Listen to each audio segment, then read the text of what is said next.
Welcome to Shredder Fanfic. Like, subscribe, and hype video. Join members to gain early access to new videos.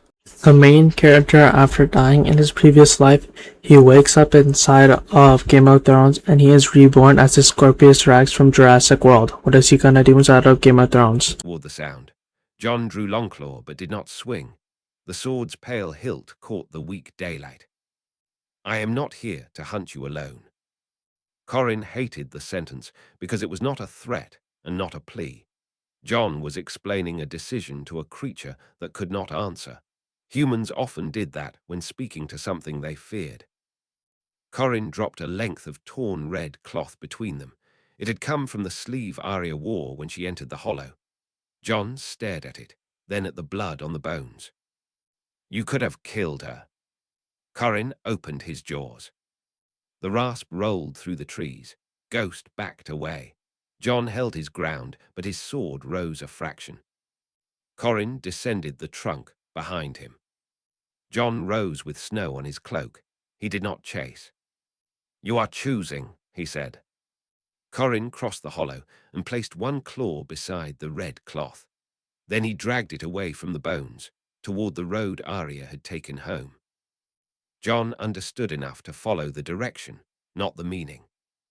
By dusk, he had found Arya at the castle and learned that she had lied about how close the beast had come. He returned to the hollow alone. The bones were gone. Only the drag marks remained, leading deeper into the forest. John returned to the hollow with Ghost and found the red cloth gone. In its place lay a strip of white fur from an animal John could not identify. Ghost sniffed it once and refused to come closer. John wrapped the fur around his wrist until he reached the castle, then burned it in the yard. Corin watched the smoke rise and understood that John would rather destroy evidence than let someone else use it against Arya. John did not know whether Corin had spared Arya because of strategy, curiosity, or hunger delayed. He knew only that a monster capable of choosing could choose against them. John burned the white fur strip because Ghost hated it. That should have ended the matter. Instead, Ghost returned to the hollow the next day. Alone. John noticed after breakfast. He tracked Direwolf Prince. Snow. Toward Corin. John swore. He found Ghost, the old bone hollow. Standing. Not growling. Corin stood opposite. No one attacking. John stopped. Ghost's ears forward. Corin's quills half raised. Two predators measuring. John drew Longclaw slowly. Ghost looked back. Corin looked at sword. Then Ghost. He could probably kill Direwolf. Maybe not without injury. He lowered quills. Ghost stepped one pace. Corin did not. John said, "Ghost." Direwolf ignored. "Ghost." Ears flick. Not retreat. Corin understood name. Interesting. John repeated. Ghost finally backed. Corin watched relation. Name causing choice without leash. He observed. John moved beside Ghost. Not in front. That also mattered. No owner shielding pet. Companions. Corin shifted. John said, "We're leaving." Statement, not threat. They did. Corin followed at distance. Learn route. John noticed. He stopped at first marker. Turned. "If you're following me to Winterfell, don't." Corin stared. Human speaking boundary to him. The arrogance nearly provoked attack. Then he recognized structure. John was doing what Corin had done. Marking a line. Not physically. Verbally. He had no reason. Yet. He stopped. John saw. That was first mutual border. Tiny. No treaty. The next week, Ghost found a dead stag near that line. Not gift, necessarily. Corin had fed and left remainder. John did not let Ghost eat until checked for venom. Lewin inspected. Safe. John gave meat to kennels. Nothing happened. The household debated. John refused conclusion. It was meat. Lewin approved. Later on Wall, this makes him uniquely able to read. Rob wants hunt. Arya wants test. Bran wants understand. John wants observe what happened without pretending motive. Corin respects. Then John begins laying non-hostile markers. Not bait. Simple presence. A strip of black cloth at boundary. He leaves bone. Corin ignores. He leaves no offering next time. Just stands 10 minutes. Corin never appears. Relationship cannot be summoned. John learns. Corin chooses contact. One night Corin approaches castle wall while John on watch. Not usual guard. John sees eyes. Doesn't shout immediately. Why are you here? Corin looks toward kennel. Ghost. Then toward Bran's tower. John's hand tightens. If you go near him, I call everyone. Corin feels protective urgency. Could exploit. Instead leaves. John rings no bell. Yes, eventually. Ned angry, he delayed. John says, it left because I warned it. Ned, or because it wanted you to think that. John accepts. No defense. The uncertainty remains.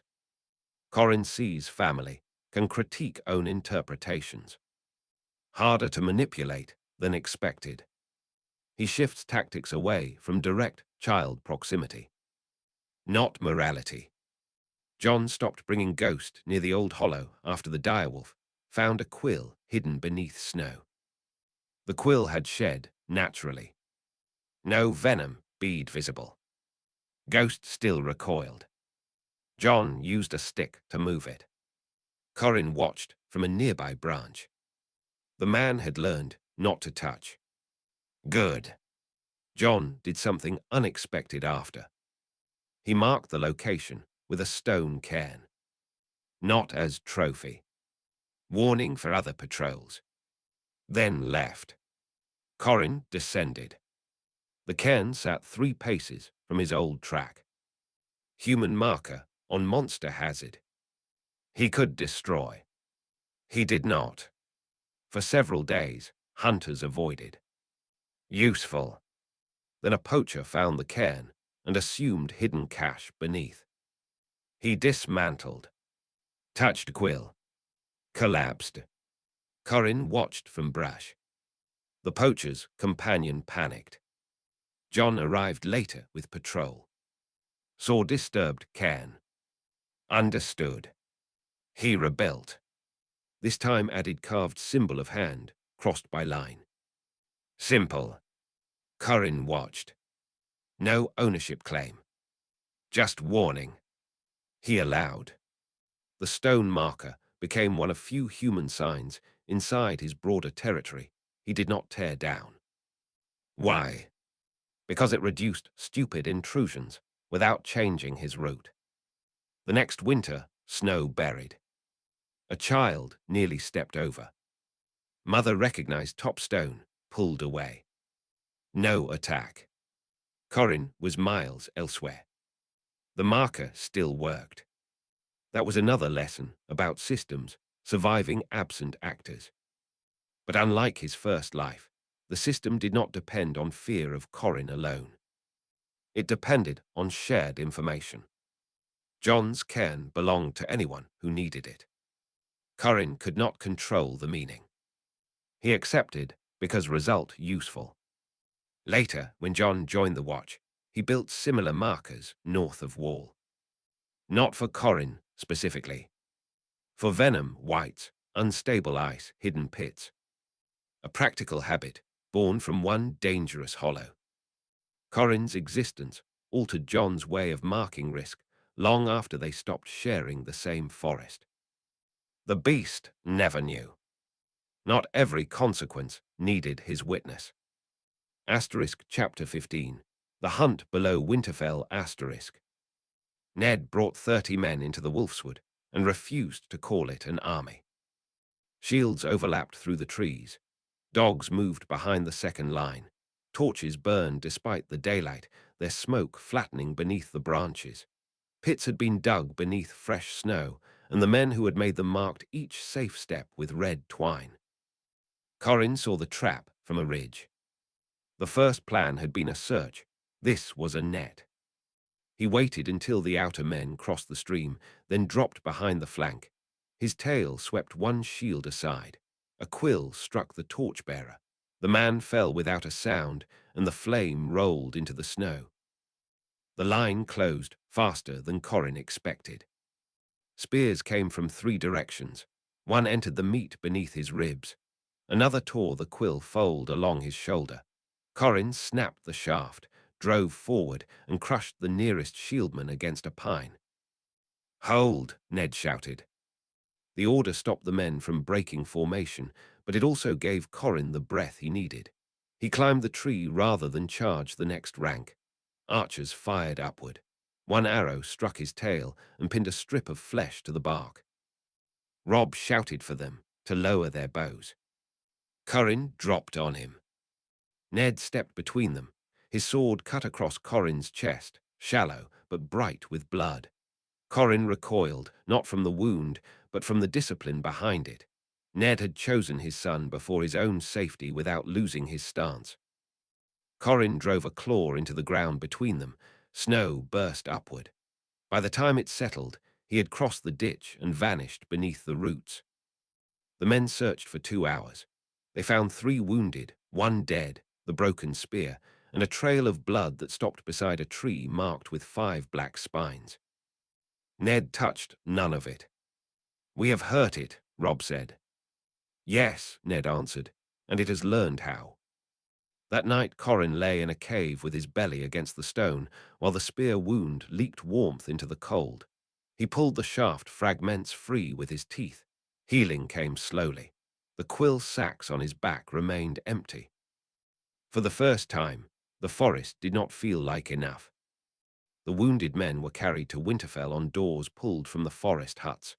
Ned ordered every survivor to describe the attack before sleep, and the accounts disagreed about the number of quills, the direction of the first strike, and whether the beast had looked at Robb. They agreed on its retreat. Corin had not fled the hunt. He had selected the moment when leaving would make the humans fear their own success. He would need distance, deeper cover, and prey that could not bring 30 shields after one failure. The thought of leaving the Wolfswood irritated him. The thought of staying without changing irritated him more. Corin's recovery after the 30-man hunt took 9 days. 9 days was too long. He spent the first 2 unable to hunt properly. The third stealing from wolf kills. The fourth killing a goat near an abandoned croft because easy prey outweighed pride. He hated dependency. The body healed. Slowly. Arrow wounds closed first. Spear damage beneath ribs remained. Quill sacks refilled last. He counted. 1, 3, 5. By day 9, almost full. Pain had taught time. He began caching meat before large conflicts. Not leaving food visible. Hidden under snow, caves, cold streams. A logistical adaptation. Humans unknowingly forced predator to plan supply. One cache was found by poachers. They stole half. Corin returned. Smelled them. Dragged. 2 men. 1 boy. He could kill all. Instead, attacked adults. The boy ran. Corin recovered meat. Then noticed humans had salted some. Preservation. Interesting. He tried. Could not apply salt easily without hands. He stole sack. Dragged meat. Rolled in salt, accidentally excessive. Tasted terrible. Still edible longer. He learned. By next month, Den contained crude preserved strips. Not civilization. Adaptation. Meanwhile, Winterfell interprets reduced sightings as hunt success. Robb says beast weakened. Ned cautious. Lewin notes livestock losses moved farther out, not stopped. Jon says it's recovering. Arya wants sea.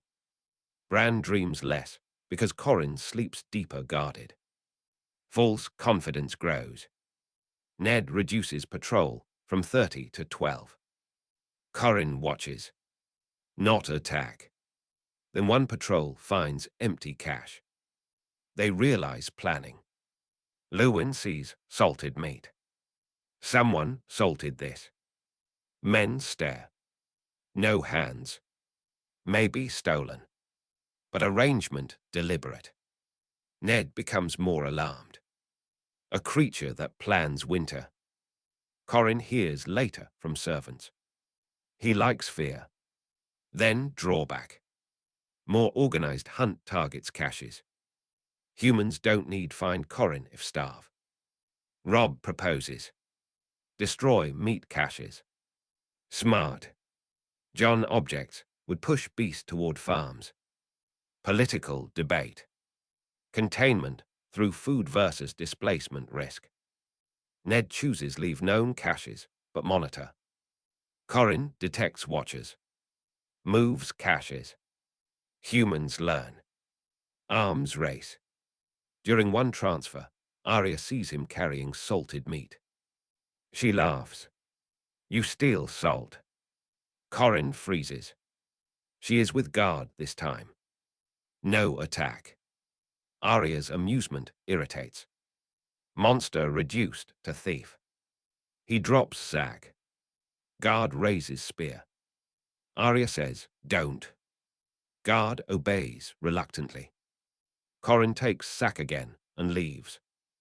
Arya later tells kitchen staff. Cook locks salt. Corrin steals from different holdfast. Small human action changes predator logistics. When Corrin decides deeper cover needed, he has already developed travel caches. He can move. The forest is no longer only territory. It's infrastructure. Before leaving, he marks 3 dens. Not permanent claim. Fallback. The first life Corrin loved locked rooms. New Corrin creates many exits and many supplies. He would call it control. It is also adaptation away from single cage. Asterisk chapter 16. A Crown's camp bleeds. Joffrey went hunting after dark because the adults had told him to stay inside. He brought 6 men, 2 torches, and a royal cloak too bright for the forest. The men were older than he was and frightened enough to obey him. Corrin watched them leave the camp and understood the shape of the mistake immediately. The prince wanted a trophy. Corrin gave him a trail. He dragged a dead hare across the snow, touched one quill to its flesh, and left the carcass beside a fallen tree. The men found it within minutes. One knelt. Another raised the torch. Joffrey pushed between them with a short sword in his hand. I will take the head, he said. Corrin dropped from the tree. The first guard died before he could turn. The second thrust at Corrin's shoulder and lost the spear when the tail struck his wrist. Joffrey screamed for them to hold the line, but the line had never existed. The men backed toward one another, tripping over the dead hare.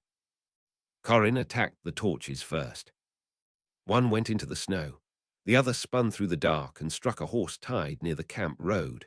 The animal bolted, dragging its rope. Men shouted. Joffrey swung blindly and cut only air. Corrin caught the prince by the back of his cloak and lifted him off the ground. Joffrey kicked, put me down. The command meant nothing. The terror did. Corrin carried him to the edge of the clearing where the royal camp lights glimmered through the trees. He placed Joffrey on a stump and set one claw against the prince's throat. The guards had stopped moving. They watched their prince held by a creature they had been ordered to kill. Corin leaned close enough for Joffrey to smell the poison on his quills. Then he cut the royal cloak from shoulder to hem and released him. Joffrey fell into the snow. Corin vanished before the camp's alarm reached the clearing. He left the 6 men alive, though 2 would carry broken arms, and 1 would never again hold a torch without shaking. Robert arrived furious. Cersei arrived colder. Tyrion arrived late and noticed that the beast had not killed the prince when it easily could have. It wanted him seen, Tyrion said. Joffrey told the camp that he had faced the beast without fear. The guards who had watched him hang from the cloak said nothing. Tyrion heard the story and smiled into his cup. Robert ordered the prince kept away from the forest, which made Joffrey hate the creature more deeply than any wound could have. Corin had left the boy alive because humiliation traveled farther than blood through a royal household. Joffrey lied about the hunt before his torn cloak dried. Corin did not understand the words from Forest. Tyrion did. The prince told Robert he had held ground while guards panicked. One guard's face changed. Tiny. Tyrion saw. Cersei saw Tyrion seeing. Enough. The guard said nothing. Fear inside, royal family. Corin had created witness contradiction. Joffrey needed story. Guards needed survival. Cersei needed heir dignity. Robert needed entertainment. Tyrion needed truth, because lies were amusing until dangerous. The next morning Tyrion found one guard alone. What happened? Guard looked around. Prince fought bravely. Of course. Tyrion waited. The guard broke. He screamed.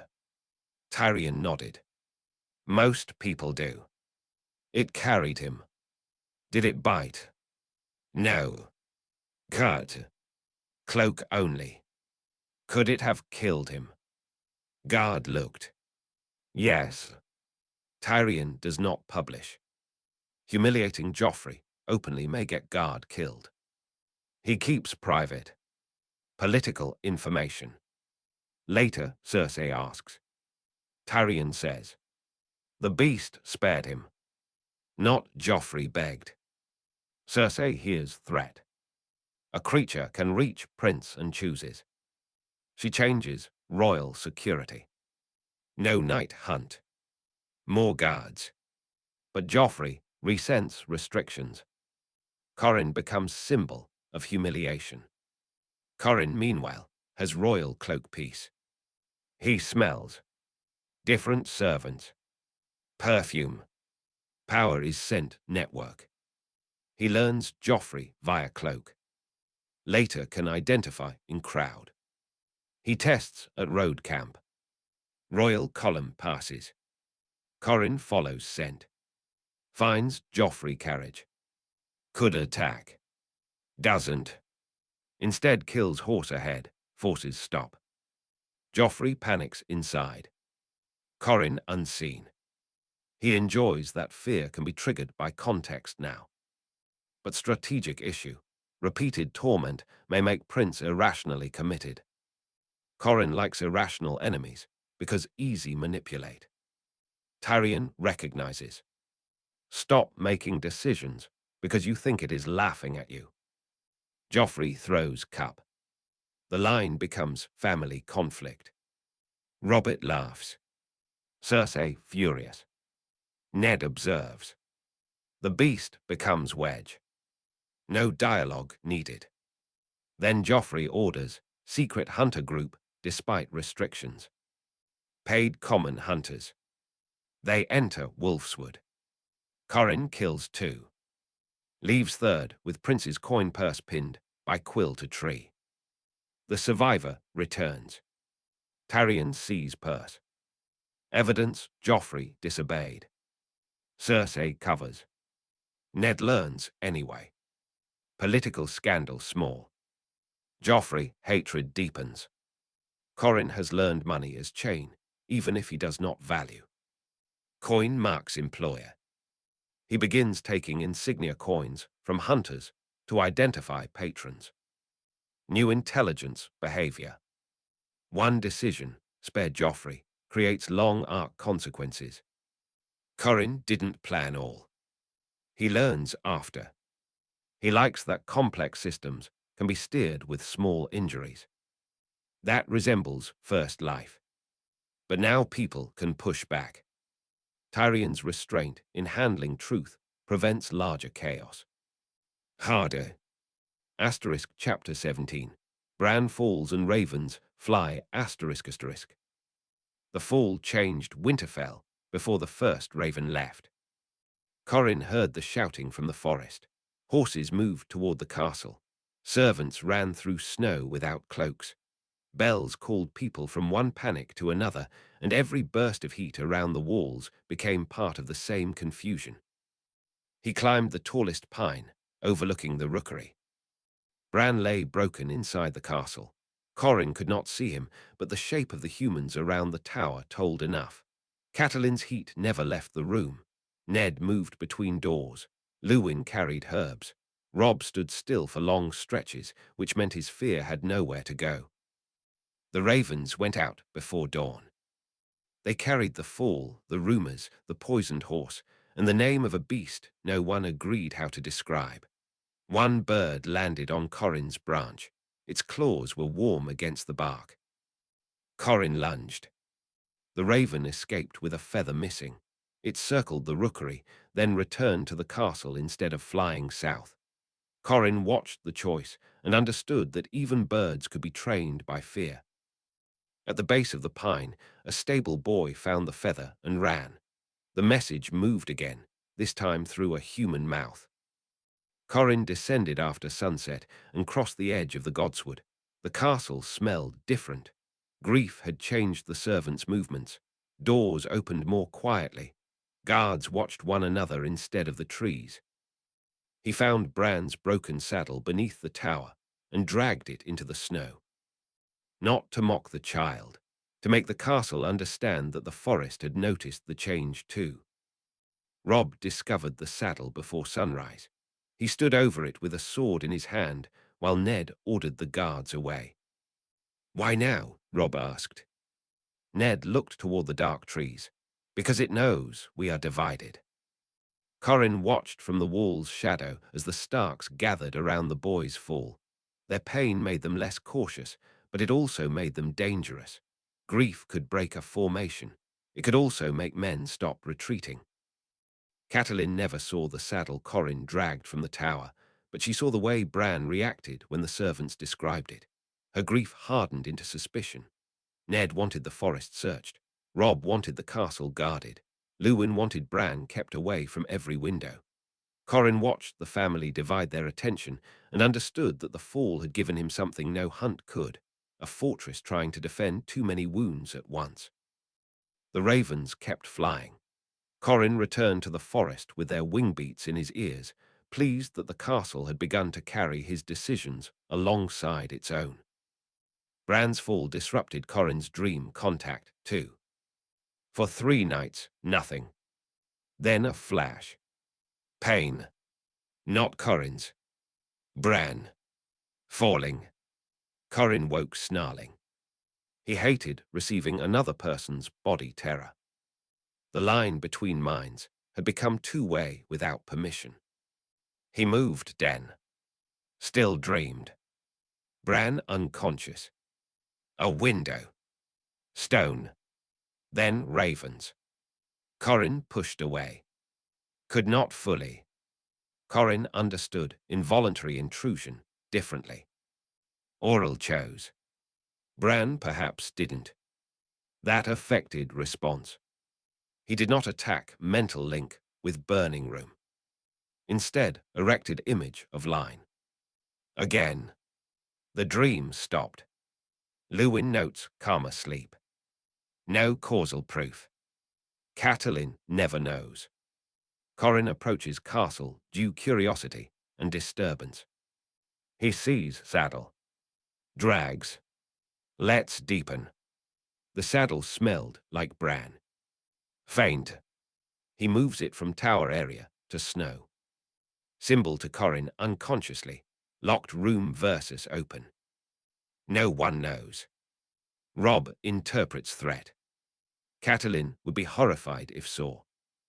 Bran later hears and in dream asks, why saddle?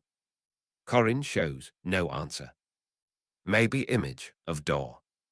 Bran guesses escape. Could be wrong. Ravens flying carry news. Corin starts intercepting as prior. He notices messages, can move concern faster. Rob's decisions changed by news. Communication network. He becomes interested in rookery. One night he climbs near. Ravens panic. Meister guards. Corin could slaughter, cut comms. Doesn't. Strategic. He takes one feather. Leaves. Luwin realizes Beast can access rookery, but hasn't destroyed.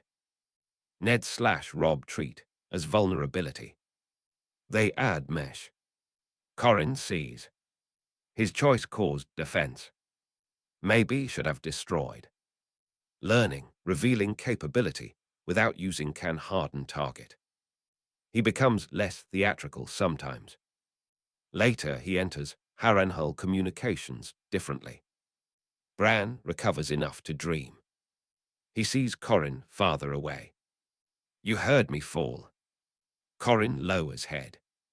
Bran says, I didn't mean to call you. The first explicit recognition of accidental intrusion. Corin does not attack. Trust increment. Still dangerous. Corin leaves Quill under rookery. Marker he was there. The castle sees. Bran sees.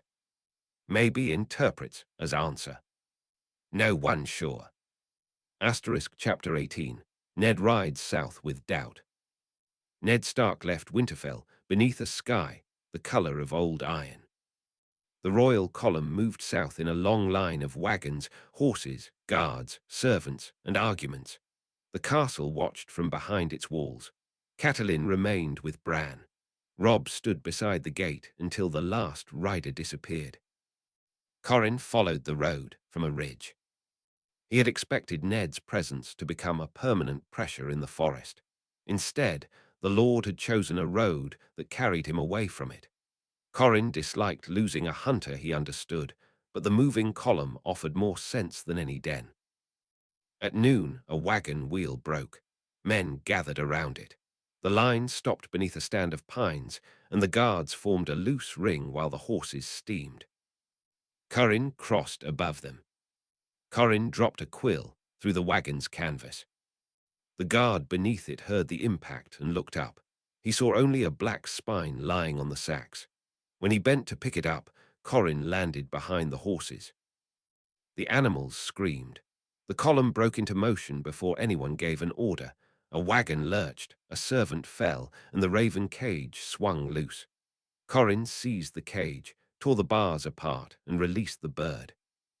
He did not kill it. The bird flew north. The guards fired arrows at the trees. One struck the wagon. Another cut a branch above Corin's head. He moved along the slope while the humans argued over whether the attack had come from the road or the forest. Ned looked back once. He could not see Corin, but he saw the open cage and understood the choice. The beast had taken the message and returned the messenger. By evening, the road had divided into rumors. Some said the monster followed the king. Others said it had come to warn Winterfell. Tyrion said neither version was useful until someone explained why a predator would care about ravens. The raven reached Winterfell before the royal column had crossed the next bridge. It carried no message, only a black feather and the smell of the road. Robb placed it beside Ned's empty chair. Catelyn wanted it burned. Luwin wanted it sealed. Corin followed the southbound scents until they thinned, then turned toward the war roads. He had lost one powerful prey and gained a moving map of every other one. Corin cared about the road because roads gathered the powerful, and the powerful gathered meat. He left the wolfswood behind without surrendering it. Every marked tree remained a claim. Every frightened village along the route became a possible den. Corin followed Ned's southbound road for 3 days. Then stopped. Not because lost scent. Because the land changed. Fewer pines. More open ground. Villages closer.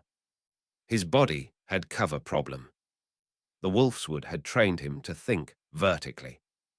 Road south exposed. He moved at night. Ditches. Riverbanks. Ruined barns. Humans noticed livestock losses. Rumor moved ahead. Black-spined beast follows king. That was bad. Too much predictability. He changed direction east for a day. Then west. Created conflicting sightings. One farmer swore south. Another west. A traveler east. Ned's column kept moving. Corin regained ambiguity. He encountered toll bridge. Men. Chain across road. No forest. He could swim. Cold water. Tail. He crossed underwater. Learned body capable. Not graceful. Heat sense useless submerged. Scent gone. But stealth. New route type.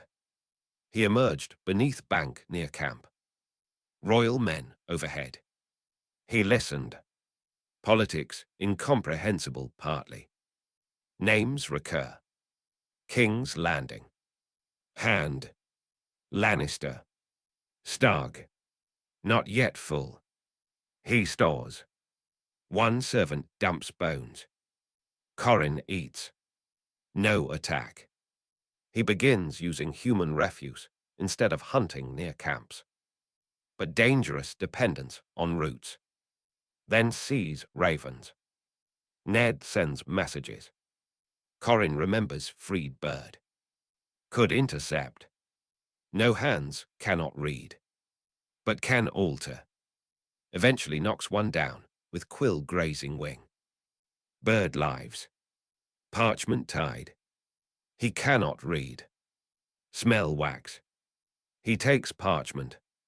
Leaves bird. Message missing causes concern. Humans interpret interception. Raven returns with empty leg. Lewin at Winterfell sees. Now direct evidence creature manipulates communication. Corin cannot use content, but denial itself useful. Then he experiments. Next Raven he doesn't take message, scratches wax seal. Arrives tampered. Creates uncertainty. No, but humans can't know. Ned's messengers become paranoid. Switch riders for sensitive. Corin notices rider routes. One adaptation creates another intel channel. He follows rider. Learns destination. Road network. By time Corin turns north again, he has expanded world map through movement, not text. River. Ends. Bridges. Raven routes. Royal column. He realizes leaving forest gives more information than holding territory. Territory versus mobility. He chooses mobility intermittently. Important growth. When he returns Wolfswood, marked pines still respected. Territory can persist in story without body present. That is power. First life Corin needed every room. Now fear maintains border while absent. He appreciates. Danger myths mutate. Some hunters enter because they think beast gone. He returns and kills one. Reassert. Then leaves again. Predatory governance by sporadic presence. Not moral. Effective. Corin returned to the Wolfswood once after following Ned south. Not because homesick. To test absence, his marked pines remained, most signs weathered, some replaced by humans. The original black line had grown into 3 kinds of marker: Curran's claw scars, village warning boards, stark patrol stones, different authorities sharing one boundary without admitting it. He watched a merchant stop. Read board. Turn cart. No guard. No monster visible. The border functioned through memory. Corin understood something his first life had failed to build. Systems could survive an absent ruler if other people found the system useful for their own reasons. He hated the comparison. Still true. Then he found one marker moved. 10 paces inward. A farmer had reclaimed land. Practical. Corin inspected. No recent human trap. No livestock. Just cut firewood. The farmer believed danger gone enough to use edge. Corin could kill and restore fear, or accept changed line. He watched. The old mark had been arbitrary after all, chosen when den closer. Now den elsewhere. Pride. He scraped old mark away. The farmer later found. Confused. Then moved warning board. Boundary contracted. A monster voluntarily reducing territory. No one knew why. Ned absent. Rob hears. Lewin says maybe Mark damaged. It changed its mind. Could be. Corin sees human settlement return gradually. He does not attack. Not because peace. Because territory no longer useful. Claim is tool, not identity. Then poachers exploit contraction and push farther than new line. Corin kills one. The new boundary becomes real. Humans learn it can move. Politically, Stark stewards begin mapping avoidance zone seasonally. A strange wildlife bureaucracy. Villagers submit sightings. One farmer claims Corin sighting to get fields declared unsafe and reduce levy. Inspector finds no signs. Fraud. Now monster fear enters economics. Corin unknowingly affects tax records. Tyrion would enjoy. Claw marks. Quill residue. Multiple witnesses. Again, distributed evidence. Corin learns humans require proof before moving resources. He can exploit by planting. But he no longer cares about local taxes. World getting too large. The key lesson from Return. Absence can maintain control if people own enough of the rule themselves. Corin takes that south. He stops overmarking. Lets fear memory work. Asterisk Chapter 19. Wolves choose their war. War arrived as smoke before it arrived as banners. Corin found the first burned farm beside a stream. The doors had been broken inward. Grain lay in the mud. 3 men in northern colors were dead beside 2 men wearing red and gold. The living had taken the horses and left the wounded beneath a cart. One wounded soldier watched Corin approach. "Not you," the man whispered. Corin pulled him from beneath the cart. The soldier tried to crawl. His leg was ruined, but his hands still carried a knife and a ring stamped with a lion. Corin sniffed the ring, then the blood. The man laughed weakly. "You know them." Corin did not. He knew that the soldier had followed orders into a place where no order would save him. He left the man alive and dragged one of the dead horses into the road.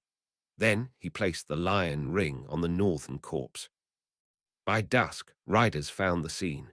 They argued over which side had killed whom.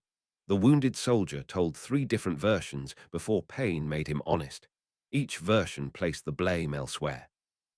Corin watched from a ruined byre while the riders carried the story toward the nearest lord. The next week brought more fires. Lannister raiders moved fast, Stark scouts moved carefully, and both sides avoided the forest where black quills began appearing in the bark. Corrin hunted the edges rather than the camps. A formation could injure him. A retreating formation could not protect every straggler. He learned the sounds of banners before he learned their colors. Northern men wore heavier boots. Southron riders carried oil in their saddlebags. Levies shouted when they were afraid. Knights became quiet. At a crossroads, Corrin found a boy hiding under a dead horse. The boy wore no colors. A soldier's sword lay beside him. Corrin pulled the sword away with his tail and left the boy beneath the carcass. Then he dragged the body of a red-cloaked man across the road, making a trail toward the southern camp. The boy watched him go. When the next patrol arrived, the boy pointed north. The patrol followed the blood. Corrin struck from behind the trees and took 2 horses before withdrawing. The wounded soldier at the crossroads survived long enough to be questioned by both sides. Each commander believed his testimony proved the other army had started the attack. Corrin listened from the reeds while the story became a reason for another raid. He had not planned the entire chain, but he understood its shape now. A body could be food. A body placed carefully could become an order delivered by someone else's mouth. War had made the humans easier to move. They no longer needed to be lured by hunger. They followed blame. The wounded Lannister soldier at the burned farm lived because a Septon found him. His name was Mark. He remembered Corrin dragging him from beneath cart and leaving the lion ring on a northern corpse. He understood manipulation. No one believed him. Beast moved a ring. Yes. Why? To make them think. The Septon interrupted. Animals do not start wars. Mark laughed until stitches hurt. Men do. It just learned where to put the ring. The sentence traveled. Eventually, Tyrion heard. That mattered. He requested soldier. Mark retold. Tyrion believed enough. Did it know lion? I don't know. Did it smell you? Yes. Did it watch the ring? Yes. Maybe insignia, association. Tyrion writes warning. Do not assume battlefield evidence untouched. Commanders usually trust banners, corpses, gear. Corrin contaminates evidence. Robb hears separate. He starts using witness confirmation before retaliation. Not always. War urgency. But sometimes. Corrin's manipulation becomes less effective once known. So he changes. Instead of false insignia, uses real movement. Drives surviving soldiers toward enemy lines. No planted artifacts. Their presence itself creates confusion. Example, he attacks small Lannister foragers, spares 2, chases north towards Stark picket. Stark see armed Lannisters running. Attack. Corrin watches. No fake evidence. Just timing. Harder to debunk. Robb later realizes. He made them arrive afraid. Humans adapt. Call challenge before firing when possible. But battle dangerous.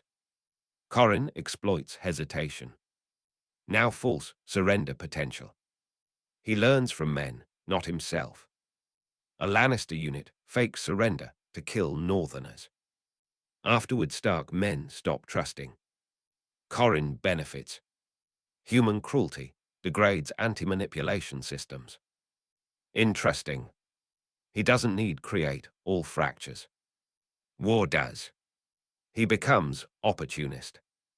At one crossroads, he sees both sides preparing ambush.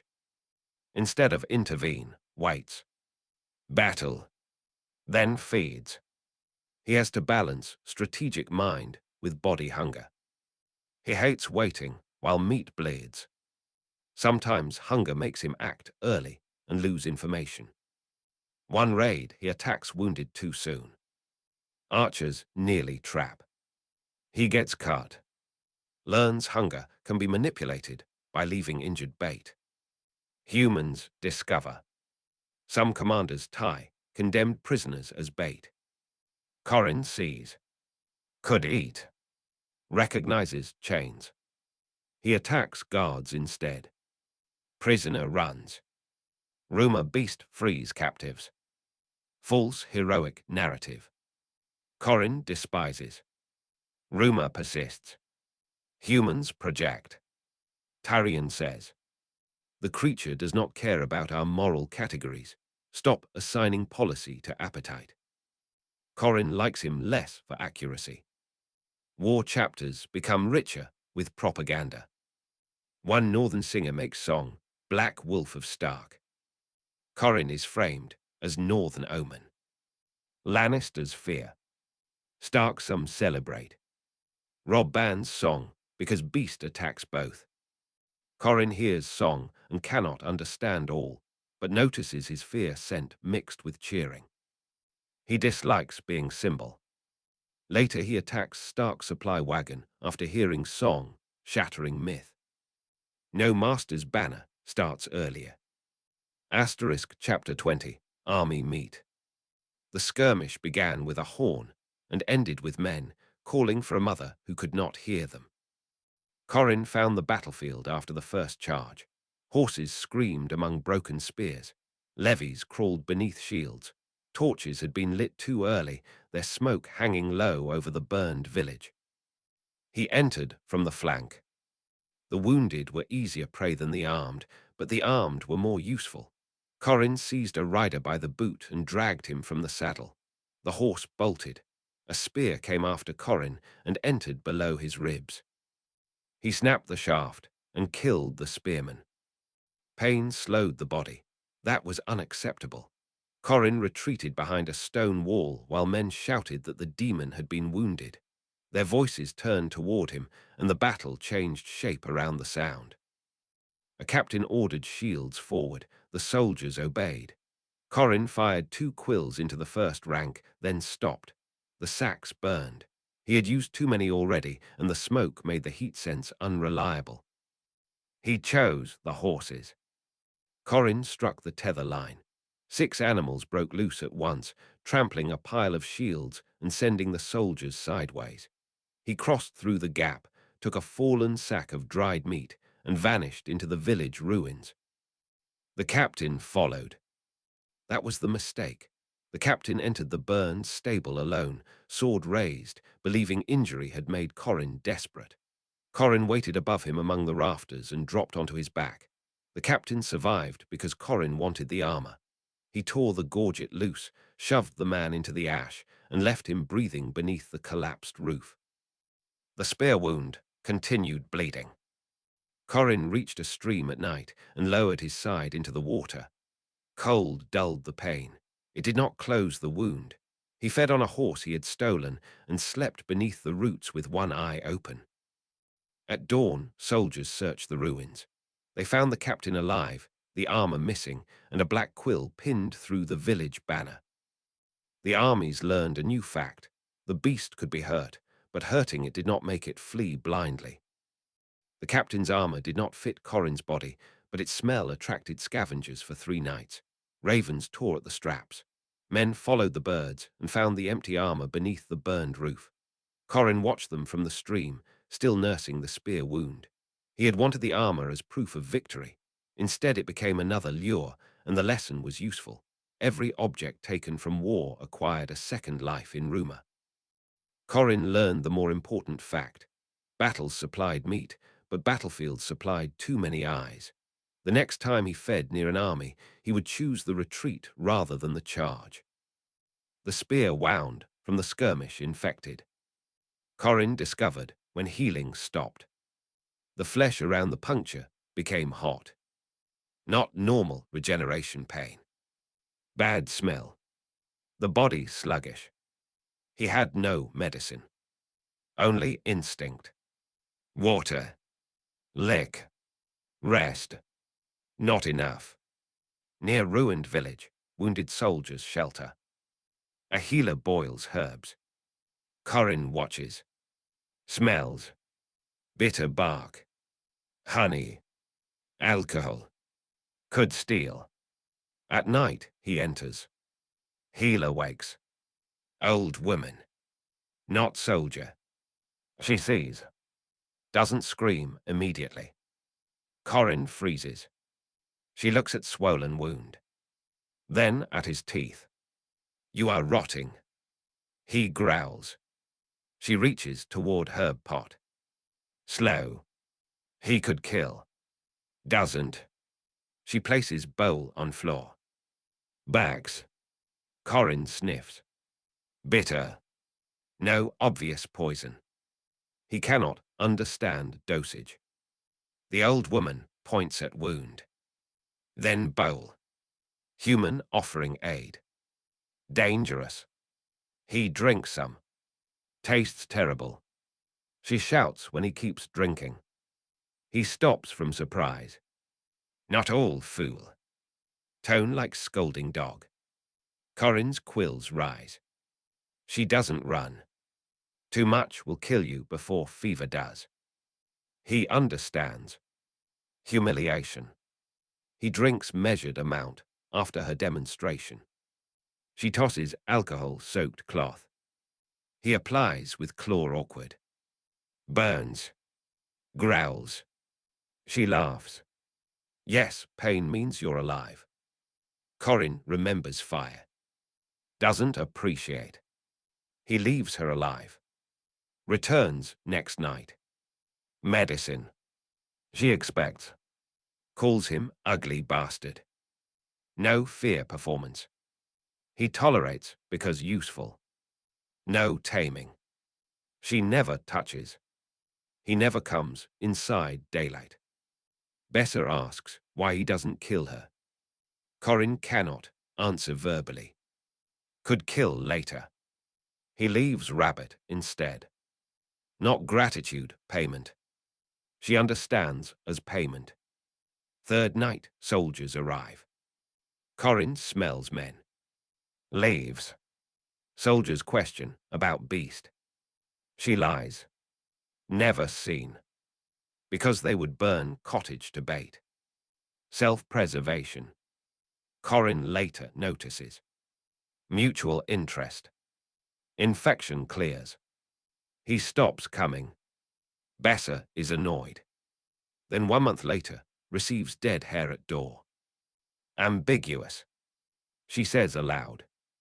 That's gratitude, you vicious thing. Corin intrigues, hates the word. Still leaves. Besser sees him as dangerous animal person, needing medicine, no politics. She teaches practical survival. Besser knows. When someone calls beast noble, she says, no, it pays debts because it hates owing. Accurate. Besser cut the spear wound open again. Corin nearly killed her. The old healer moved faster than anyone her age had a right to. One moment she was examining the swollen flesh from 3 paces away. The next she had thrown a narrow knife. The blade struck beside the wound. Not deep. Enough to open trapped pus beneath the scales. Corin roared. Every bird in the ruined village left at once. Besser did not move. There, now you can either kill me and rot, or let it drain. Corin's tail struck the wall beside her. Stone broke. Besser looked at the crack. That was the wall. He advanced. She held up both hands. No weapon now. Wall first, me second, you're improving. He stopped 1 body length away. The wound burned. Pressure eased. The smell changed. Rot leaving. Corin hated that she was right. Besser pointed toward the stream. Wash. He did not take orders. He also needed water. He went. Besser followed at a distance with cloth and herbs. At the bank, Corin lowered his side into the current. Blood clouded the water. Besser crouched upstream. Not there, You'll wash filth back into it. Corin's head snapped toward her. She pointed farther down. Downstream. He understood. Moved. The absurdity of it nearly outweighed anger. A creature men called demon being scolded about water cleanliness by an old village healer. Besser rinsed the knife, then held up a paste. After. Corin smelled honey, bitter bark, crushed leaf. He recognized some from earlier treatment. He approached. She tossed the cloth. He caught with one claw. Applied clumsily. Besser watched. Too much. He ignored. Too much. He growled. She stood. Fine, waste it. She started walking away. Corin stared at the cloth, then scraped half the paste back onto a flat stone. Besser stopped. Did not smile. Better. He wanted to hate her. He settled for not killing her. The next 2 days, Corin stayed near the ruined village. Not inside. Close enough to smell smoke. Besser never came searching. That mattered. She let him choose approach. On the 3rd night, he brought a rabbit. Dropped it outside her shelter. Besser found it. Payment. Corin watched from darkness. She picked it up. You're cheap. His quills rose. She laughed. Fine, fair price. The rabbit became stew for 3 refugees. Corin did not know. The next evening, Besser brought no medicine. The wound's clean. He inspected through sensation. Less heat. Pain lower. She was right. He turned to leave. Besser said, wait. Corin stopped. She held up a small pouch. Salt. He looked. For meat, not wounds. She mimed rubbing it into food. He had discovered preservation already, but her method was better. Less waste. He approached cautiously. She set the pouch on ground and backed. Corin took it. A debt. He disliked debts. He hunted deer that night and left a haunch near her shelter. Too much. Besser found. Looked toward trees. I did not ask for half a deer. Corin remained unseen. She sighed. Fine. The refugees ate well. Weeks later, soldiers came asking about the black-spined beast. Besser stood in front of the same shelter. Never seen it. The captain looked at rabbit bones. Something hunts near here. Wolves. He believed her poorly. Still left. Corin watched from a burned roof. Besser had lied without being asked. Why? Not loyalty. The soldiers would search, burn, question, and ruin the quiet village where she had chosen to stay. Her interests aligned with his. That was all. Good enough. When Corin finally moved on, he left no body, no quill, no mark. Only an empty salt pouch beneath a stone. Besser found it after snow melted. She kept it. Not because sentimental. Because it was still useful. Asterisk chapter 21. Black Brothers at the Edge. The Black Brothers found the bodies where the old road bent toward the wall. 2 horses had been opened from belly to breast.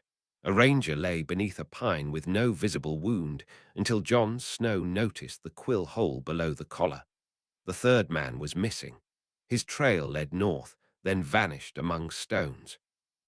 Wildlings? Gren asked. Wildlings use axes, Ed said. Axes leave opinions. John crouched beside the blood. Ghost's ears were flat. The direwolf smelled something beyond the living men, and John felt the same pressure he had felt in the wolfswood, a tension without a face. Corin watched from a ridge. The black cloaks had entered his hunting ground without horses enough to make them loud. He followed because the riders carried unfamiliar iron, old leather, and a direction that pointed toward colder prey. The missing man was alive beneath a fallen tree. Corin had dragged him there after the first attack, not to save him, but to see whether the others would search properly. John found him first. The ranger tried to speak. Venom had stiffened his jaw. John cut away the collar and saw the black barb lodged beside the spine. "Do not pull it," John said. Corin lowered his head from the ridge. Ghost turned and barked. The men formed a half circle. John put himself between the wounded ranger and the trees, sword drawn. Corin admired the instinct and tested it. He moved left. The men moved left. He climbed 2 steps up the ridge. The men raised bows. No one fired. John understood the range. "It wants us to shoot." Corin dropped a stone beside the wounded ranger. The ranger flinched. John looked down. In that instant, Corin crossed behind the weakest man and took the ranger's pack. The Black Brothers shouted. Corin vanished into the scrub with the pack in his jaws. Inside it, he found dried meat, a map, lamp oil, and a strip of black cloth used for binding wounds.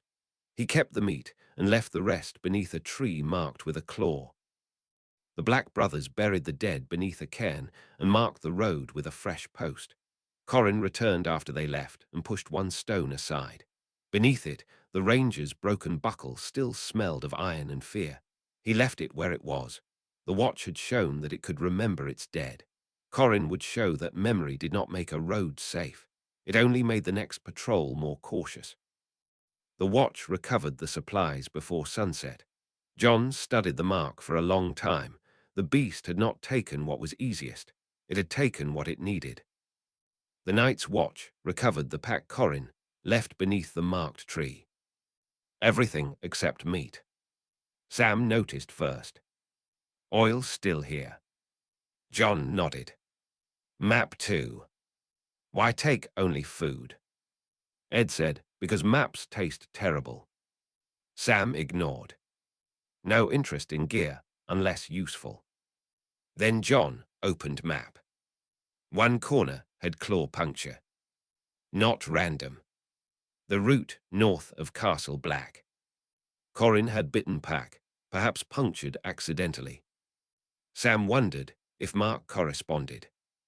John said, "Don't overread." They returned. Mormont asked about creature. John's report precise. It tested formation, took pack, left tools. Could it read map? No evidence. At wall, Sam starts creating symbol sheet. Simple drawings. Horse. Fire. Man. Wall. Quill. He wants to see if creature associates. John thinks insane. Mormont allows only at distance. They place slate beyond gate. Corin finds. Symbols. He recognizes drawing horse. Fire. Man. Wall. Below each, simple object token. Food by horse. Charcoal by fire. Black cloth by man. Ice by wall. Experiment. Corin immediately sees being tested. He deliberately contaminates. Moves food under fire. Charcoal under man. Breaks slate. Leaves. Sam disappointed. John smiles. It understood enough to ruin it. Could mean curiosity. Mormont says test failed. Sam says failure informative. Watch learns science. Corin learns humans attempt language. He resists because language creates handles. Yet later, he uses intentional markings. At next slate, Sam draws boundary line. Corin adds claw line next to it rather than destroy. First shared symbol. Line equals separation border perhaps. John sees. Doesn't assume full. They begin cautious semiotics. Not speech. No pet monster communication. One symbol at time. Fire symbol. Corin scratches deep over it. Could mean danger, hate. Wall symbol. Leaves untouched. Corin tears slate around it. Strong reaction. Watch learns Corin hates dead. Corin realizes they know. Could make humans push him at dead. So next time, he stops responding emotionally to symbol. Information, discipline. John notices behavior change. He knows we're learning from reactions. Mormont, then stop asking questions that teach him what matters. Excellent adversarial intelligence. They end symbol tests. But boundary line remains carved on post. Corin never removes. A tiny shared understanding without alliance. When wildling wall conflict later, John knows Corin may respect marked routes but not commands. Sam eventually realized the black cloth Corin left with the pack had been used for bandages. The same kind Night's watch carried. Not meaningful by itself. Still, he placed cloth beside map. Maybe he knows what we are. Ed said, cold, underfed, and badly dressed. John ignored. Rails. Sam looked. The men in black. At Winterfell it attacked hunters, not servants unless they got close. You think it understands uniforms? Maybe. They test. 2 rangers outside gate. 1 black cloak. 1 brown borrowed cloak. Same people. Corin watches. No difference. So uniform, not enough. They exchange. Still. Behavior. 1 raises bow.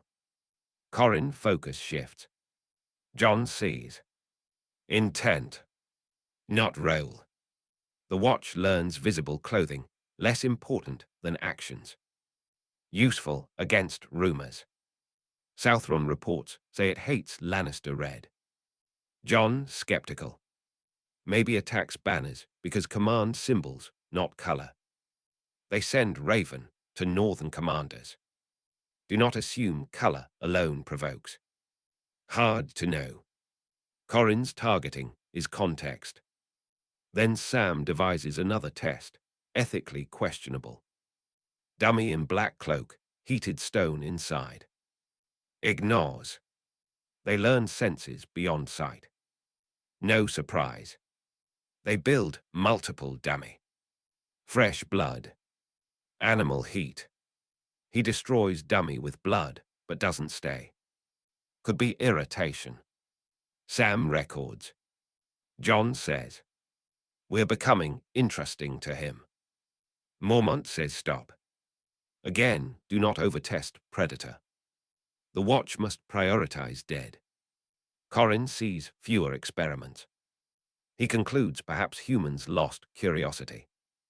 They chose resource allocation. Later, when watch knows more, Corin may be surprised. One old brother writes everything in ledger. Sam inherits. Knowledge survives people. Corin never realizes full extent until treatment protocols appear. The Black Brothers' greatest weapon is archive. Not wall. Not sword. That irony suits. Asterisk chapter 22. The wall hears the cry asterisk. The cry reached Castle Black after midnight. It began beyond the gate as a low vibration, rose through the timber, and ended in a sound that made the horses kick their stalls. Men came awake with swords in hand. Oil lamps shook along the passage.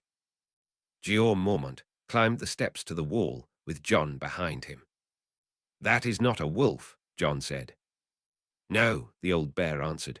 Wolves have better manners. Beyond the gate, the forest stood black beneath the snow. No shape moved. The cry had not been a call for help.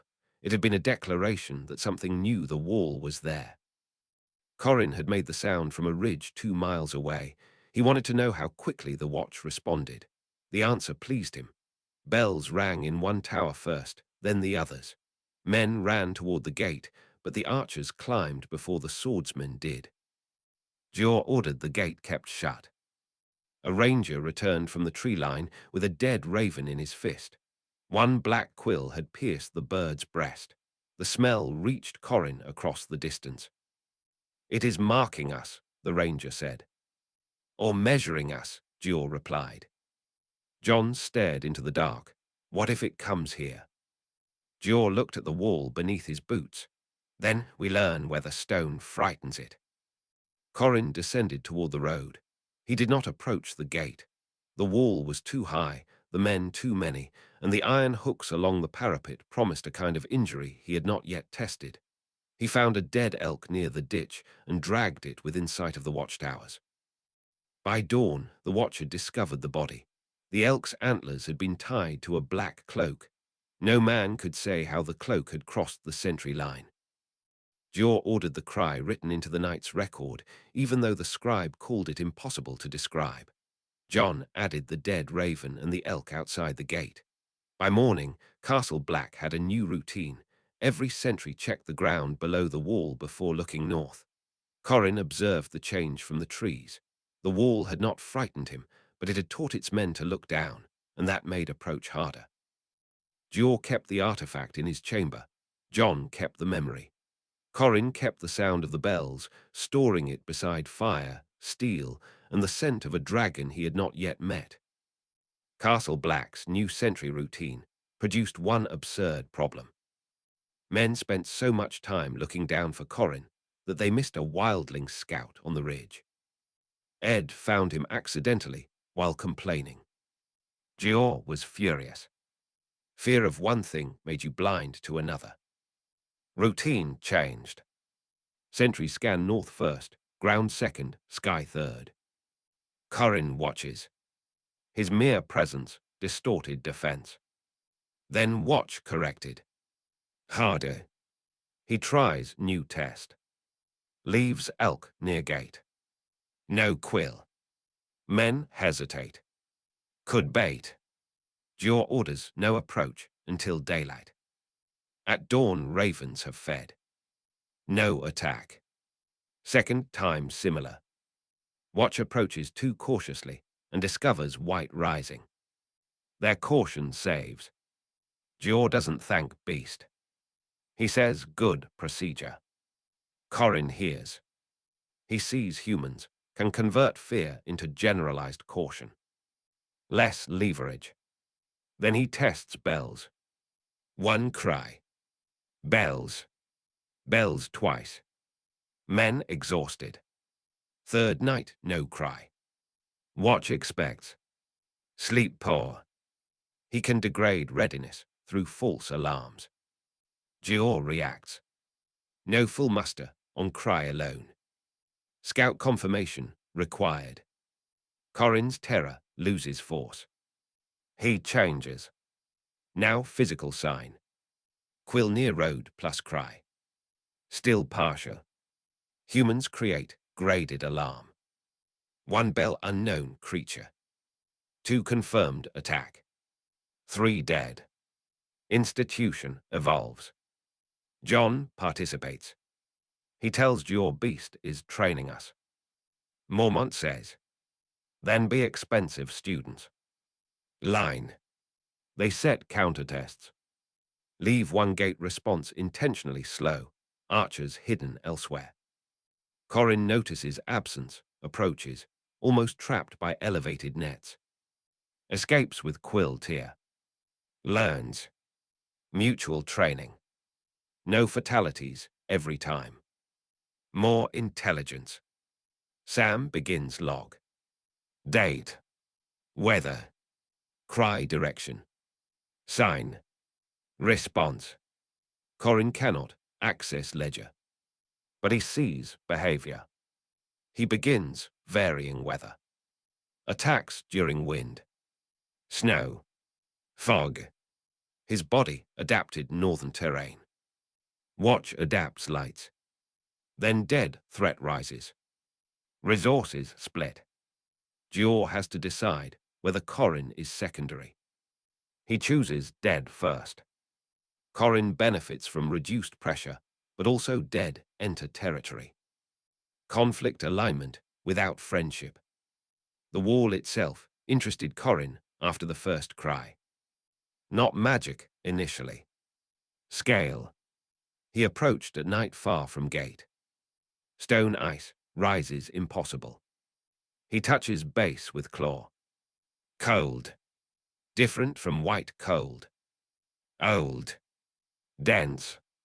His heat sense receives nothing through it. A blind wall. He hates. He tries. Claws find ice briefly. Too smooth. Quills scrape. He gets 20 feet. Falls. Snow cushions. Humiliation. Bell. Corin retreats. Now humans know he tried climb. Mormont orders, Ice Face watched. John says, he was testing. Sam asks, could it make top? No. Yet. Bad word. They reinforce. Corin returns farther west, where natural rock meets wall. Easier partial climb. But still height. Wind. He gets higher. Then horn sounds. Archers. He drops, injures leg. First life control instinct says obstacle must be breached. New approach says find route. He follows patrol, returning through gate. Observes timing. Gate opens. Too many. He doesn't attempt. He learns wall not impenetrable, but access controlled. Wildlings no routes. Mance later. He follows wildling scouts to climb points. They use ropes. Corin cannot rope. Could perhaps scale where cracks. Still risky. He chooses not. The wall becomes recognized border more formidable than his black line. He starts hunting outside its immediate patrol zone. Watch interprets deterrence. Stone ice works. Mormont says, good wall. Ed, shame about the gates. Humor. Then White's inside, near show wall doesn't solve dead entirely. Corin sees human confidence in wall challenged. He understands static barriers. Again. One night, dead body brought through gate later rises. Corin hears bells from forest. The threat crossed because humans carried it. Walls fail through trusted cargo. He begins inspecting what humans carry through his own markers too. No physical gate, but he watches packs. A traveler carrying fire oil more dangerous than unarmed. So wall teaches not just scale, but cargo vulnerability. Asterisk chapter 23. Oral touches the wrong mind. Asterisk. The eagle came without a sound. Corin was drinking from a stream when the bird landed on a branch above him. Its eyes were wrong. Not the shape, not the color, the attention behind them. The eagle watched his claws before it watched the water. Corin lifted his head. Something entered. The forest vanished. Corin felt talons wind, a man's breath behind teeth, and the bright cold of a mind reaching through another animal. The presence searched for hunger first, then memory, then the locked room and the burning door. Oral found the human thought. Corin attacked the contact instead of the eagle. He drove his mind against the intrusion with everything the body possessed. Hunger, pain, the stink of old blood, and the vicious refusal to be owned. The connection tightened. The eagle screamed through his skull. For one instant, Oral saw Corin's first life. He saw a door that would not open. He saw a man refusing to pray. He saw a face reflected in fire that was no longer human. Corin seized the image and tore it apart. The eagle fell from the branch. Corin caught it before it struck the stream and pinned it beneath one claw. The bird's heartbeat hammered against the soil. The human mind behind it had withdrawn, but the pain remained. You are not an animal, Oral's voice whispered from somewhere far away. Corin crushed the branch beside the eagle's head. He did not kill the bird. He released it and watched it stumble into the air. The message traveled quickly. Oral woke bleeding from the nose. Bran woke in Winterfell at the same moment, clutching the side of his head. Jojen Reed told the wildling that some mines had doors made of knives. Corin moved his den before sunrise. The new hollow had no open roof and 3 exits, one too narrow for a human body. He dragged bones across the entrances and slept with his tail over the smallest one. Oral woke with Corin's refusal still lodged in his thoughts. The other wildlings laughed when he said the beast had a human door, but the laughter stopped when the eagle refused to fly near the stream. Corin kept the bird's fallen feather in his den until the scent faded. He did not need to understand skin-changing completely. He only needed to remember that a body could be attacked from a distance. The danger was not a spear or a torch. It was a stranger discovering that his thoughts had a shape. Corin had spent one life refusing control. He would not allow a bird to become a leash. Oral did not tell Mance everything he saw. He left out the warehouse. Not from kindness, because the image felt like a knife, still lodged in his own head. Mance noticed omission. You saw more. Oral drank. No. Mance waited. Oral hated leaders who knew silence. It was human. The tent quieted. Inside. Memory. Whose? Oral looked at Eagle perched outside. The beasts. That changed wildling strategy. If human mind inside, maybe bargain. Maybe hostage. Maybe sorcery. Some wanted capture alive. Others kill. Mance cautious. Can you reach it again? Oral said no. Lie. He could try. He did. Alone. Through Eagle. From far distance. Corin sleeping. Oral touches outer mind only. Corin wakes instantly. Connection pain. Instead of overwhelming with fire memory, Corin does something new. He follows the link backward. Not possession. Attention. He gets flashes. Man by fire. For tent. Free folk voices. Mance. No names perhaps. But direction. Oral panics. Cuts link. Eagle falls but recovers. Corin now knows skin-changer body location roughly. He hunts. Not direct because distance. Follows Eagle scent path. Days. Finds wildling scout camp. Oral gone. But traces. Corin marks camp. Kills no one. Leaves Quill in Oral sleeping furs. Message. Oral returns, sees. Fear. He had believed mental distance safe. Mance understands. It traced you. Skin-changing becomes two-way risk. They chain. Oral uses intermediary animals, not near camp. Rotates. No direct home links. Corin has forced operational security. Bran later too learns. Magic users cannot casually observe. Corin also learns to use intrusive contact as intel. But cost. Headaches. Disorientation. He cannot fully navigate. One attempt through Eagle makes him chase wrong direction. He nearly enters fire ambush. Skin-changers can bait mental pursuit. Oral tries. Projects false image of injured deer. Corin recognizes after one trap. Stops following images as literal. Again, adversarial. Bran dreams are different because no immediate hostile control and boundary respect. Corin differentiates types of mental contact. Oral equals hostile probe. Bran equals watcher. Melisandre equals distant magical attention. At one point, Oral shows image of open cage. Corin rage spikes. He knows manipulation. Refuses. Oral learns first life control trauma indirectly. Could exploit. Mance refuses. Push the wound too hard, and it stops thinking.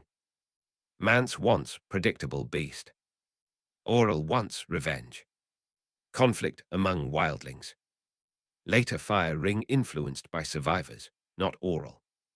Corin's first life secret remains only fragments, not public law. Oral doesn't know name Corin. Warehouse context complete. He knows man in burning room. That's enough.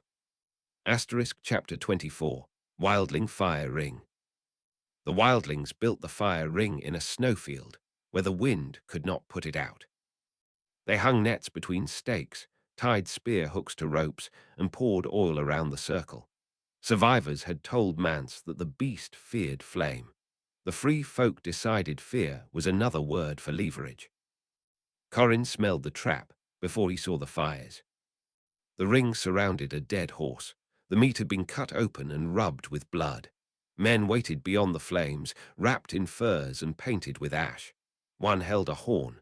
Another held a torch dipped in pitch. Corin approached from the rocks. The horn sounded.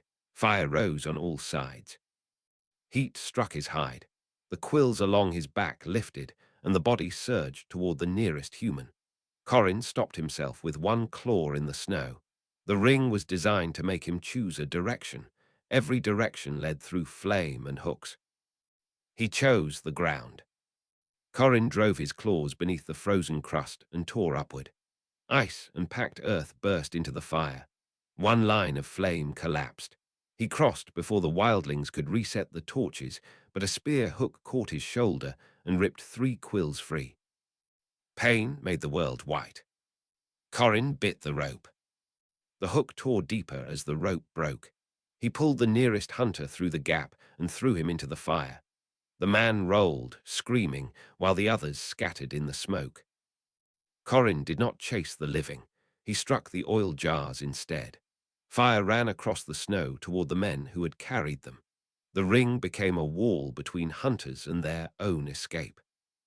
One wildling stood his ground. He raised a burning spear and thrust it into Corin's flank. The point burned through scale. Corin killed him with the tail and stumbled into the dark. He reached a stream hours later. Water covered the shoulder wound and carried away the heat.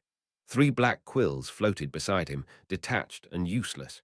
He watched them travel downstream. The wildlings had learned he could be hurt. Corin had learned fire could be turned against people who believed they owned it. The hunter who carried the burned spear lived long enough to tell Mance that the beast had chosen the oil jars. Mance believed him.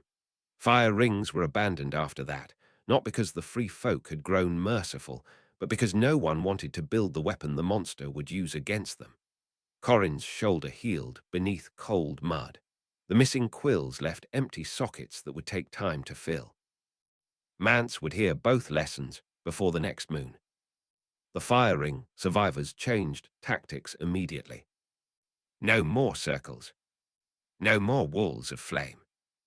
They used fire behind themselves. Retreat protection. Corin noticed. Clever. If attacked, torch line dropped after humans withdrew. He could pursue through flame or let go. He chose let go twice. Humans concluded fire controls pursuit. 3rd time, Corin predicts. He attacks from direction of their retreat, not front. They drop fire behind, which is now wrong side. Corin among them before flames matter. Not massacre. He targets oil bearer first. Then ropes. Humans scatter. Mance receives report. He learned retreat fire. Every fixed trick has lifespan. Mance stops doctrine. Instead, gives local leaders authority to improvise. Distributed command. Corin finds harder. Free folk aren't soldiers. No one banner. Fear doesn't move them, uniformly. One group runs. Another attacks. One bargains. One throws meat and backs. Corin cannot predict through hierarchy. He starts classifying clans by behavior. Thens disciplined. Raiders aggressive. Families protective. He sees giant first time. Massive heat. Stops. Not challenge. The giant smells him and bellows. Corin withdraws. Rumor harms his terror. He retaliates indirectly. Mance notes. Didn't care we laughed. That unsettles him. Corin not human pride entirely. Then a young wildling throws torch at him just for bravery. Corin kills instantly. Laughter ends. He does respond to threat, not mockery. Clear. Mance understands behavioral boundary. Do not hunt. Do not corner. Keep distance. Move children. Corin may ignore. Not alliance. He picks off stragglers sometimes. Free folk hate. They still adapt. Mance sets rear guards in pairs, no one alone. Corin switches to pack animals. Mance cages meat. Corin stops attacking March, hunts surrounding wildlife. Pressure less. Then Dead push south. Both need same routes. Corin starts shadowing wildling migration because prey and intel. Mance knows. One night, Corin sleeps near March. Children hear rasp. Mothers keep quiet. No panic. Fear normalized. That reduces his leverage, but increases stability. He might find stable humans less interesting. Moves ahead. Predator and people learning distance. Then one clan tries poison bait. He retaliates. Kills bait maker only after tracking. But says, you made it hunt us again. Social pressure. Free folk enforce prudence. Corin indirectly shapes norms. Again remains evil. The free folk began teaching children one rule about Corin before they taught them the songs. Do not run toward adults if you see black quills. That seemed backward. It was not. Adults clustered. Adults reached for weapons. Adults turned one frightened child into a defended center. Corin noticed centers. So the children were told to move sideways, toward rocks, trees, or low ground, while adults spread rather than crowd. The first time the rule mattered, a girl named Halla saw Corin before anyone else. She stopped, then moved left behind a stump. Her mother nearly screamed her name. Mance caught the woman's arm. Let her. Corin stepped from the trees. He had been tracking a goat. Not the child. The camp froze. Halla remained behind the stump. No one rushed. No one drew. Corin took the goat and left. The rule worked because people refused to make the child into the center of the room. Corin understood something uncomfortable. Humans could train fear, not erase. Shape. He had built his first life around fear being cleaner than loyalty because fear produced predictable action. These people were making fear produce less predictable, more distributed action. He disliked it. Later, he tried a sudden appearance near another camp. Adults spread. Children moved to prechosen cover. No cluster.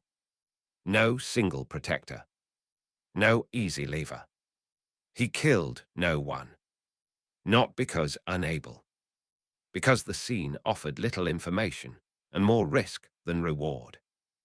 Mance heard and smiled. Good. Tormund asked, we beat it. No. Then what's good? It got bored. That was not victory. But boredom could be a kind of safety when the predator valued reaction. The free folk kept the rule. Corin changed tactics. Of course he did. He began approaching from downwind after everyone slept, when drills mattered less. So they changed again.